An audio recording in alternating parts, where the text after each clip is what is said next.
Assalaamu calaykum. Ku soo dhowaada kanaalka Daruuraha. Inta aanan gudagelin barnaamijkeena, fadlan like saar oo sii share garee si muuqaalkani uu dad badan u gaaro. Saynisyahano ka socday Jaamacadda Duke University ayaa ku guuleystay inay mar kale dib u helaan xayawaan lagu tirinayay inuu dabar go'ay, kaas oo markii ugu dambeysay ee la arkay ay ahayd sanadkii 1986 oo haatan laga joogo 52 sannadood. Xayawaankan oo lagu magacaabo Somali Singi ama Elephant Shrew, Soomaaliduna ay u taqaano Walasenyub, ayaa nus qarni kadib haatan lagu arkay waddanka Djibouti. Waa xayawaan la eg ama wax yar ka weyn jiirka, hase yeeshee leh san dheer oo uu ku ugaarsado, waxaana uu cunaa cayayaanka. Sidoo kale wuxuu leeyahay lugo adag iyo indho madmadow oo aad u waaweyn. Waxay ahayd tallaabo ay aad ugu farxeen baarayaasha Jaamacadda Duke University ee uu hogaaminayay Stephen Heritage markii ay dhulka kulul ee dhagaxleyda ah ee Djibouti oo ay waardiye ka hayeen ay dabinno ay halkaa dhigeen ay u soo gashay ama ka dhex heleen Walasenyubta, iyadoo kadibna khubaradu ay aaggaasi rarka ku fureen iyagoo ku rajo weynaa bal inay qaar kalena halkaa ka helaan. Nasiib wanaag, waxa ay misna heleen ilaa 11 kale oo ah nooca xayawaankan ay 50 sano ka badan saynisyahanadu doondoonayeen, taasoo tirada guud ee Walasenyubta ee Djibouti ka heleen ka dhigaysa 12. Heritage oo wareysi siinayay wargeyska The Guardian ayaa waxa uu yidhi, markaan dabinkii ugu horreeyay furnay, waxaan durbadiiba aragnay seenta dheer ee dufta leh ee Walasenyubta.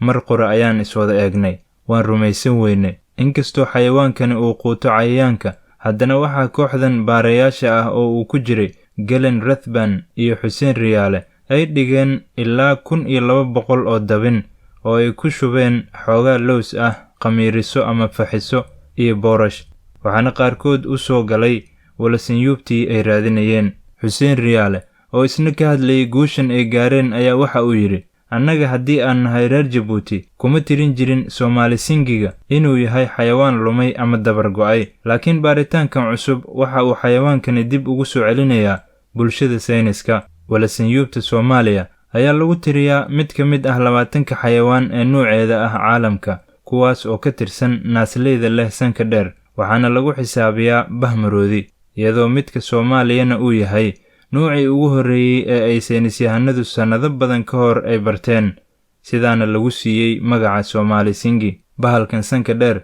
ayaa ka mid ah xayawaanada xogtooda laga waayay Machadka Caalamiga ah ee Ilaalinta Duurjoogta, kuwaas oo rikoor gareeya xayawaanada la waayo ama sii dabar go'aya. Hase yeeshee, waxaa saynisyahanada Duke University ay si degdeg ah xogtii ay heleen ugu gudbiyeen hay-addan si loo diiwaan geliyo xayawaankani aan xogtiisa la helin tan iyo 1968. Waxaa kaloo jira tilmaamo kale oo muujinaya in Walasenyubta laga heli karo deegaanada Somaliland ilaa dhulka Itoobiya. Magaca sayniska ee loo yaqaan bahalkan waa Elephantus rivoili, iyadoo meelo kale oo caalamka ahna laga helo xayawaankan sida Morocco, Tunisia, Liibiya iyo South Africa.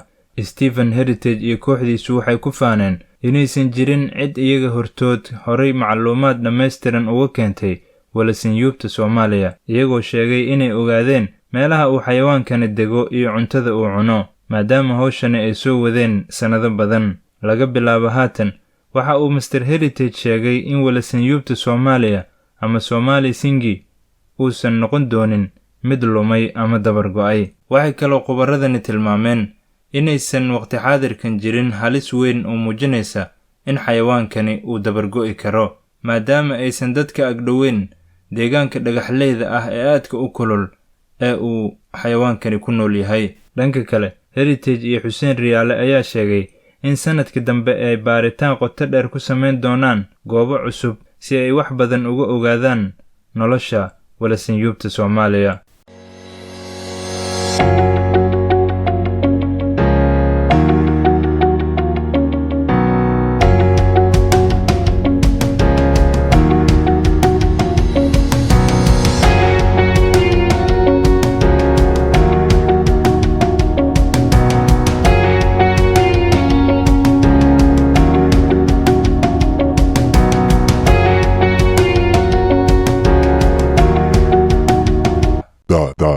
Daruuraha.